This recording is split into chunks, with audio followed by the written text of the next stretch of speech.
പ്രിയ നടൻ സലീം കുമാറിൻ്റെ മരണാനന്തര ചടങ്ങുകളുടെ ദൃശ്യങ്ങളാണ് ഇപ്പോൾ സോഷ്യൽ മീഡിയയിൽ നിറയുന്നത്.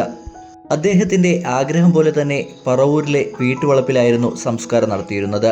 സംസ്കാര ചടങ്ങുകൾക്കിടയിൽ നിയന്ത്രണം വിട്ട ചന്തു സലീം കുമാറിൻ്റെ വീഡിയോയും ഇപ്പോൾ സോഷ്യൽ മീഡിയയിൽ വൈറലായിക്കൊണ്ടിരിക്കുകയാണ്.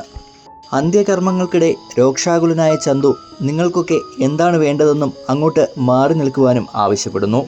ചന്തുവിന് ഇത് എന്താണ് പറ്റിയതെന്നാണ് ആളുകൾ ചോദിക്കുന്നത്. താരപുത്രനോട് പലരും മിണ്ടാതെ നിൽക്കുവാൻ പറയുന്നുണ്ട്. എന്നാലും വികാരാതീതനായാണ് ചന്തുവിൻ്റെ പ്രതികരണം നടന്നത്. പിന്നീട് ചേതനയേറ്റ അച്ഛൻ്റെ ശരീരം നോക്കി വിങ്ങിപ്പൊട്ടുകയായിരുന്നു ചന്തു.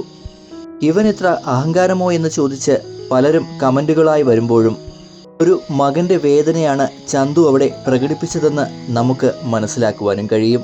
സെലിബ്രിറ്റി മരണാനന്തര ചടങ്ങുകൾക്കിടയിലെ മാധ്യമങ്ങളുടെ അതിക്രമകരമായ കടന്നുകയറ്റം ഇവിടെയും നമുക്ക് കാണാൻ കഴിയും. എക്സ്ക്ലൂസീവുകൾ ഒപ്പിയെടുക്കുവാൻ ക്യാമറ കണ്ണുകൾ മത്സരിക്കുമ്പോൾ മരണപ്പെട്ടവൻ്റെ പ്രിയപ്പെട്ടവർക്ക് ഒന്ന് നെഞ്ചുപൊട്ടി കരയാനുള്ള അവകാശം കൂടിയാണ് നിഷേധിക്കപ്പെടുന്നത്.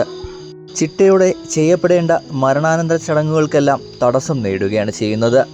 ഇതെല്ലാം തന്നെയാണ് ചന്തുവിനെ പ്രകോപിപ്പിച്ചതും.